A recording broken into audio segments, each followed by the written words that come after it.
Ce n'est pas un simple verbiage de dire que tous les chrétiens ne sont pas hors du royaume de ce monde. Faire sortir complètement des personnes pour Dieu et les former, ou que Dieu les forme,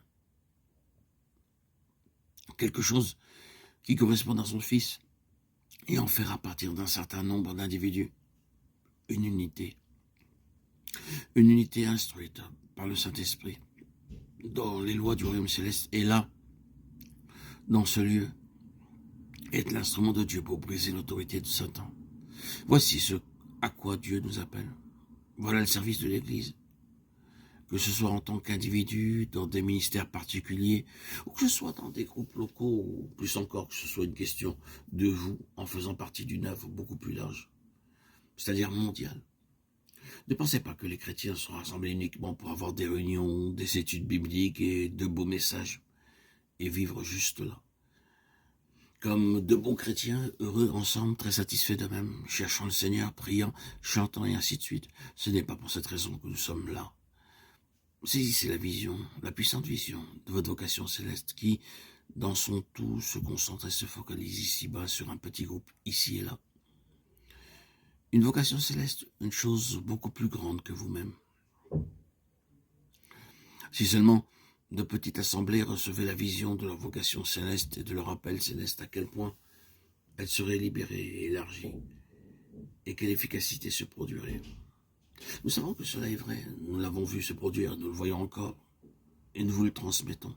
Non seulement se réunir ensemble avec beaucoup de joie, partageant de bons moments, mais dans quelle mesure y a-t-il un enregistrement au milieu des puissances du mal? Dans quelle mesure y a-t-il un témoignage dans le royaume de Satan?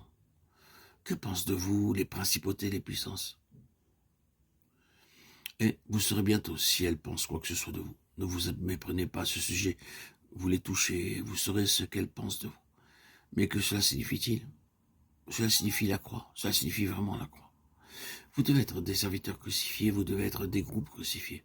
Rien qui s'oppose à la signification, à la profonde signification de la croix, ne doit être présent ou votre vocation sera arrêtée. Votre service sera tenu en échec. Dieu ne peut pas continuer.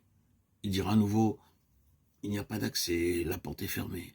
Tu devras rester là où tu te trouves et mourir. Ce n'est pas un simple verbiage de dire que tous les chrétiens ne sont pas hors du royaume de ce monde. Non. Que le Seigneur révèle sa parole dans nos cœurs. C'est un message difficile à dire, mais je veux croire qu'il l'interprétera, l'expliquera. Je suis tout à fait sûr que c'est son message, ce qu'il veut nous dire. Dieu a un grand dessein pour son Église en tout lieu à accomplir dans cette dispensation. Ce dessein est d'amener son Église, son peuple, dans cette position où ils prennent possession du royaume.